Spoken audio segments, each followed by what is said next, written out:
All right, so scleroderma is an autoimmune disease that affects the skin, and doctors are still trying to really figure out what it is. We have Dr. Greg Silverman to kind of explain a little bit more. There's really not much else to say. What is it? Scleroderma. Sclera is hardening, derma of the skin. Scleroderma, and you're exactly right. It's an autoimmune disease. Seems to affect the small vessels with calcium deposits in the connective tissue, and it can affect most people have it just kind of locally. There's a local scleroderma, but there's also a complete body scleroderma that can affect everything, basically lungs, esophagus, stomach, intestines, heart even. And so it's important that you understand this.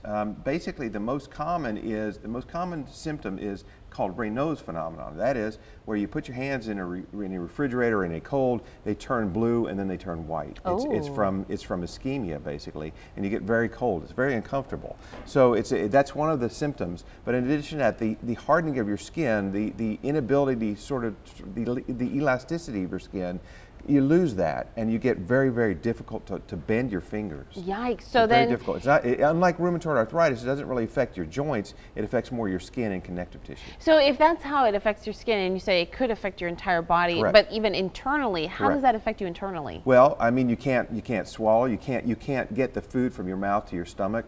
There are other symptoms, including respiratory difficulties, including intestinal difficulties potentially. And so this is what I suggested. This is the chart that I suggested. There's some limited cutaneous, but there's also diffuse cutaneous. There's also diffuse body, basically. Okay, what does cutaneous mean? Cutaneous, just on the skin. Okay, all right. Basically outside, everything outside. All right, and this a very bad case. Yeah, very, very difficult case of this. Wow. Where you can see that the fingers look like sausages. There's no real indentations. There's no elasticity to the skin. This is important to understand this. And now that person's finger is bent, now meaning this is where the limited motion comes in, right? Correct, exactly. Golly. Yes, it's not much fun. Okay, and so how do you prevent it from getting that severe? Well, I mean, before that, you have to understand that you have to see a physician. There are some treatments for this. They are not great treatments. Most of them have to do with stopping the autoimmunity of this disease. And some of them do work, I'll tell you that. Most of it really is symptomatic relief on this at this point, because we don't really understand exactly how this gets started. We believe that there's a sentinel event for some reason in the vessels, but at that point we don't fully understand that. All right, thank you so much, Dr. Silverman. I hope this does not happen to any of you, but at least you know to get it taken care of if you start to see those symptoms. We've got to look